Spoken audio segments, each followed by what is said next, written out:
olar və o da baş verir. Və onu müəllim kimi başa düşürəm, çünki mən də müəlliməm, belə deyək, bədən texnikaları üzrə. Və belə bir sualım var ki, məsləhət olaraq yeni başlayanlara nə tövsiyə edə bilərsən ki, öz müəllimini necə tapsın? Yaxşı müəllim tapmaqdır.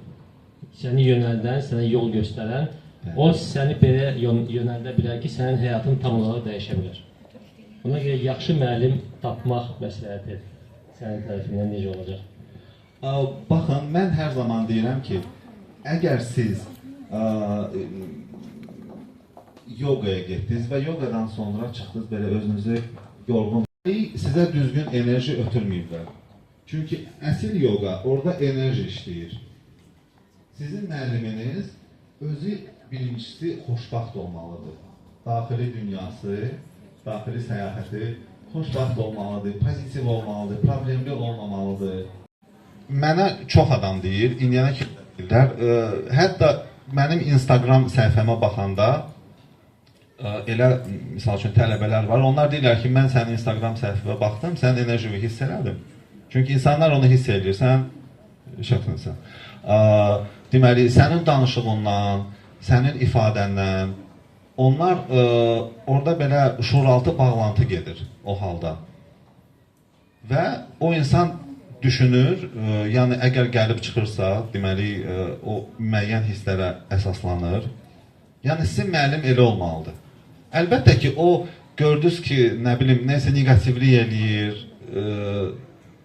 neysə, nə bilim, o belədir, bu belədir, kim nəsə danışır, nə eləyir. Orada şəffaf enerji yoxdur.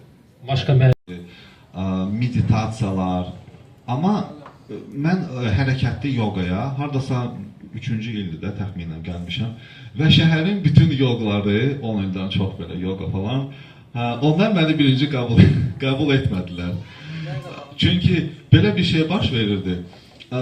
Bütün tədbirlərə məni dəvət edirdilər. Nə bilim, rayonda tədbirlər, orada tədbir, yoga festivalı və o festivalın və yaxud o tədbirlərin sahibləri mənə deyirlər ki, bax, sənin dalınca çox pis şeydir, danışırlar da, bu nə bilim, 3 gündür çıxıb, 2 ildir çıxıb, artıq belə, mən 10 ildir yoga deyirəm. Mən onlara hər zaman deyirdim ki, baxın, yoqada elə şey yoxdur. Ümumiyyətcə, əgər sən düzgün istədiyin bir istiqaməti seçmisənsə, sənəti, orada düzgün enerji ötürürsənsə, orada zaman yoxdur. Çünki kimisə, nə bilim, hansısa bir yolu 2 ilə gedir, amma elə adam var gəlir, 2 aya o yolu gedir. Çünki fərq odur ki, mən orada daha çox edirdim, yəni yoga mənim həyat tərzimdir, mən onu yaşayıram. O səbəbə görə bunu da belə deyir, indi müəyyən rəhbərliyi falan, onlar hiss edirlər, görürlər, onlar üçün fərqi yoxdur, sən 10 ildir məşğulsan, ya 2 ildir məşğulsan. Görürlər ki, bunu istəyirəm. Yəni, belə baş verirdi, amma indi əlbəttə ki, mən də hər zaman onlarla belə çox xoş, pozitiv, hər zaman onları paylaşıram, postlarını, yavaş-yavaş, belə deyir də, dostluqlarını qazandım. İndi bəziləri ilə çox yaxın dostam, belə. Bizdə bir dənə də şey var, biraz məlumatımız olur, başlayırıq danışmalar. Yəni, hər zaman o insanın siz həyatına fikir verin, o sənə danışdığı şeylər öz həyatında var, yoxdur. Çünki belə bir söz var, ana uşağı gətirir həkimə və həkim uşağa baxır, deyir ki, şirinat yedi, yaxşı şeydir. Ana da deyir ki, necə yanım, mən bir ay gözlədim, sən o sözü elə keçən dəfə də deyə bilərdim də. Həkim deyir ki, mən bir ayda özüm şirinat yemirəm, mən o hissləri keçirdim. Yəni, başa düşürsünüz də nə demək istəyirəm. Çox vaxtda insanlar danışırlar, siz onu hiss edəcəksiniz. Ümumiyyətcə, daha çox diqqətli olun insanın dediyi sözlərə, onun düşüncə tərzi ona uyğundur, uyğun deyil, həyat tərzi uyğun deyil. Мне очень нравится в Сахибе то, что многие сейчас через Инстаграм вещают очень много информации, много инфо-цыганов. Вот это вот очень жалко. Неправильную информацию доносят. Сахиб, он не только вещает, говорит о хорошей жизни. И это радует то, что такой человек издал сегодня книгу. Я надеюсь, что это послужит как маяк, да, здоровью. Поэтому у меня следующий такой вот вопрос к тебе. Ты вот сам говоришь, что мне подруга сказала, давай занимайся йогой. А вот потом, когда уже внедрился в йогу, первый твой наставник кто был? И второй вопрос, например, сейчас мы очень встречаемся с людьми, хоть и занимаешься йогой, я сама тоже по себе это чувствую. А вот как предотвратить то, что, например, ты чувствуешь, что от этого человека идет какая-то тяжелая аура, негативка, как можно предотвратить свою, вот как-то, не знаю, общение, или же, может быть, у тебя какая-то есть практика, чтобы это как-то... Ты, по-моему, три вопроса. Два вопроса. Спасибо большое. Deməli, eyni zamanda çox maraqlı məqama toxundu. Dedi ki, biz hər zaman hansısa bir problem falan hiss edəndə, son zamanlar hətta həkimlər başlayıb yoğanı məsləhət görməyə, onda gəlirik. Əlbəttə ki, düzgün deyir, 95% insan bütün planetdə, onlar hansısa bir problemlə gəlirlər. Sadəcə olaraq 5% hansısa maraqla gəlirlər. Bəlkə sizin aranızda elə adam var. Ona prosto maraqlı gəlir, bu nədir, gedin mən də baxım. Mой первый учитель, mən учитель deyə bilməzdim, çünki müəllim başqa şeydir. Sadəcə olaraq birinci adam kimin ki mən yanına yoga gəlmişəm, Anar Bazalıdır. Orada yenə də belə bir maraqlı bir hadisə oldu. Mən oturdum, mən görürəm o necə oturub, ayaqlarını büküb, oturub, lotusda. Mən də elə oturdum. Düzdür, biraz çətin gəldi, amma o mənə deyir ki, sən yoga ilə məşğulsan falan. Deyirəm ki, yox, dərsdən sonra. Deyir ki, yaxşıda zarafat eləmirik, düzünüdür. Deyirəm ki, mən birinci dəfədə ömrümdə gəlmişəm. Deyir ki, sən lotusda oturmuşsan. Deyirəm ki, mən prosta gördüm, siz necə oturmuşsunuz. O da belə fikrə getdi, çıxartdı telefonunu, belə natalni kartı falan, nə vaxt anadan olmuşsan. Baxdı belə matrica falan, deyir ki, mənə elə gəlir ki, sən keçmiş həyatında yoga olmuşsan, ya dərviş olmuşsan, ola bilərdir, düz deyir. Çünki bildiyiniz kimi bizim ruh o müxtəlif zamanlara keçir, müxtəlif deməli cildlərə keçir. Deməli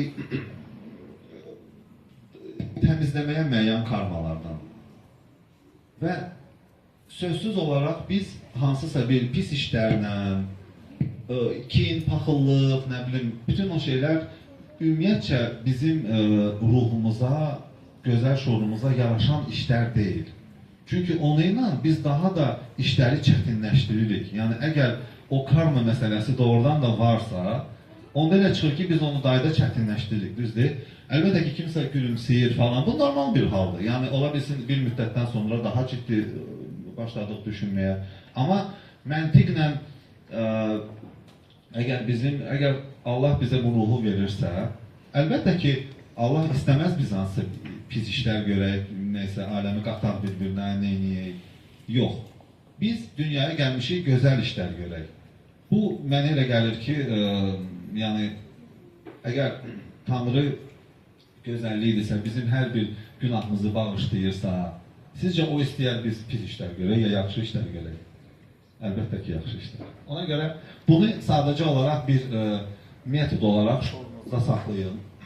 Nə vaxt ki, sizin o egolu beyniniz falan deyir ki, yox, bunu elə, gedək, yox. Mən inandırım sizi, kiminsə üstündən keçməklə uğur qazanmaq, onun bir adı, onun bir ləzzəti yoxdur. Əgər saf, dürüst o şeyə gedirsinizsə, onda filan çox sağ ol. Твой вопрос какой был? Последний. Например, как предотвратить, когда ты чувствуешь уже чьи-то энергии, как негативная, да, может какая-то у тебя есть практика, которую ты можешь сейчас показать, чтобы было интересно всем? Нет, сейчас я ничего показывать не буду. Benden уже oradan soruştular ki, biz burada yoga edileceğiz. Ben de diyorum ki, ya biz de köylere gelmişim, yoga olmayacak. Gözü yuyanda o göz nəzər, aura falan, bütün onları yuyuruq. Fikir verirsiniz, duşdan sonra özümüzü yüngül hiss edirik. Hətta mən sizə tövsiyə edirəm, hər zaman yatmamışdan qabaq duş alın, daha rahat yatacaqsınız. Yəni həqiqətən çox qəşəng effekt göstərir. Onu Sadguru deyir, mənim sözlərim deyil. Eyni zamanda da həmən o təmizliyə bizim beynimizin də ehtiyacı var. Çünki orada da qutular var. Görürsünüz hərdən oturub danışır. Ayda 35 il bundan qabaq nə bilim falan. Hay Allah, sən bu şeyi indiyənə kimi nə görə yadında saxlamısan da? Yəni əlbəttə ki, orada müəyyən qutular olduğu üçün sən yeni məlumatı buraxmırsan həyatına. Ona görə bəzi insanlar, o insanlar bizim yaxınlarımızdır, nə bilim əmilər, dayılar, onlar oturublar, misal üçün Sovetin vaxtından danışır, nə bilim filan ildə mən belə olmasaydı, nə bilim mikroranda ev alsaydım, indi milyoner idim, $2000. Belə söhbətlər eşidirik də, nə bilim mənə nazir olmağa təklif elədilər, mən eyni zamanda da o şeyləri danışır. Hər ad günü o şeyləri var ya, görürsünüz, eyni şeyləri danışır. Birinci yumkadan sonra bu söhbətlər başlayır. Həyat yoldaşı utanır, bilir ki, eyni söhbətlər indi başlayacaq. Görürsünüz, o insanda nə baş verib? Ona deyirlər, Rusya vıqarani deyirlər. Yəni, o insan yeni məlumatlar almaq istəmir, egosu çox qalındır. Mən hər şeyi bilirəm. Baş verir. Bu, onda elə ki, belə deyil, beynində artıq müəyyən qaraltı gedir. Bu deyir ki, elə mən filan ildə, filan universitetə oxumuşam Moskvada. Onda da qaldı, 90-cı ildə o fəaliyyəti dayandı. Təəssüflər olsun ki, elə insanlar çox vaxtı bizim, belə deyil də, müəyyən qurumlarda aparıcı adamlardır. Biz hətta gənclər biraz əziyyət çəkirik o insanlarla da. Yəni bu şeylərdir. Mən bunu nəyə görə deyirəm? Siz çalışın o insanlardan olmayın. Hər zaman yenilik, hər zaman gedin, gezin. Gezmək çox süper bir şeydir. Səyahət edin. Maraqlı ölkələr. Çünki o sizin beyninizə yeni məlumatlar verir. Yəni səyahət etmiş insan, mən inandırım sizi, 2 dənə universitet bitirmiş bir insana bərabərdir. Yəni bu şeyləri hər zaman. Bir də ki, fizikal hərəkətlər. Çünki bədəniniz gümrah olmalıdır, elastik olmalıdır. Onda iç orqanlar düzgün işləyir. Əgər bədən elastik olursa, ona görə də Qaydırov Camalın sualına nəyə görə yoga? Yəni ən azından buna görə. Çünki bədən kobud olmamalıdır, bədən quru olmamalıdır. Kimdə bədən qurudursa, o məni başa düşür. Yəni elə adam var ki, əylə bilmir, ay nə bilim, mən fankes olacağım, otururam, işləyirəm. Yox, sən ən önəmlisini yaddan çıxardırsan, özünü. Çünki biz çox vaxt eşidirik ki, müəyyən miqdarlar, onlar bizim xəstəliyimizi və yaxud ən yaxınlarımızın problemlərini həll edə bilmir. Çünki bizim şuurumuz, biz onu hər zaman inkişaf etdirməliyik. İntellekt, yəni hər zaman orada yeni nevron hərəkət, hətta yogada elə hərəkətlər var, onlar yeni nevron deməli əlaqələr qururlar. O elə bir şeydir ki, bilirsiniz necədir? Elə bir ki, sizin Allah eləməsin ayağınız qırılıb və siz hər zaman kastildən tutub istifadə edirsiniz, gezirsiniz. Siz o kastili atmayana qədər sizin ayağınız sağalmayacaq. Çünki o nəyə görə sağalsın? O orada konfort tutub gezir. Baxın, o ChatGPT və yaxud nəsə belə hazır intellekt, o şeylərdə yəni beyni dondurur, sən artıq düşünə bilmirsən. Amma sən canlısan, sən sabah bəlkə elə bir masaya düşəcəksən, səndən suallar verəcəklər, sən belə qalmısan, deməyəcəksən ki, deyən bir dənə çıxardım, görüm, ChatGPT mənə nə deyir, mən sənə cavab verim, yox. Yox, olar. Düşünürəm, 10 il bundan qabaq mən belə bir kitab yaza bilməzdim. Ümumiyyətlə, mən belə bir fikrim də yox idi. Vüsalə biraz məni şey elədi ki, yox, bu lazımdır. Axı, ən azından yüzlərlə insanların cavabına eyni zamanda cavab vermiş olarsan. Yəni, bu sözlər məni çox şey elədi, motivasiya elədi. Mən dedim ki, okey, gəl onda başlayaq. Hardasa bir ilə yaxındır biz başladıq çox sıx işləməyə. Kimin nə sualı var? Mənim sualım var. İlk öncə təbrik edirəm sahib kitabla bağlı Həmçinin bu kitabda kimin ki əziyyəti keçib, səni, Müsəlli xanımı və başqa yəni, tanımadığım insanların hər birinə minnətdarlığımı bildirirəm. Sahib çox gözəl insandır, biz onunla birlikdə çalışırıq və onunla çalışmaq çox xoşdur, çox rahatdır, onu demək istəyirəm. Yəni gördüyünüz kimi zahirən necədirsə, daxili də eynən yəni belə aydındır. Sualım ondan ibarətdir ki, bu kitabı oxuduqdan sonra insan hansı insightlar alacaq? Yəni hansı belə deyim, şuurundamı, zehnindəmi, yəni fikirlərindəmi hansı dəyişikliklər olacaq? Nə verəcək bu kitab bizə oxuyucu olaraq? Gönül çox sağ ol. Tərifə görə minnətdaram. Baxın, kitab hardasa 50% təxminən motivasiya xarakterlidir. Və orada yoga fəlsəfəsinə əsaslanaraq motivasiya xarakterlidir. Çünki yoga xarakteri, Ashtanga yoga, indi burada o şeyləri yaxşı bilən yoga müəllimləri var. Gözü ki, bir neçə dənə maşallah. Deməli, ümumiyyətcə yoga fəlsəfəsi deyir ki, sənə yalan danışma, misal üçün pis sözlər dilimə gətirmə, çünki o sənin auranı korlayır.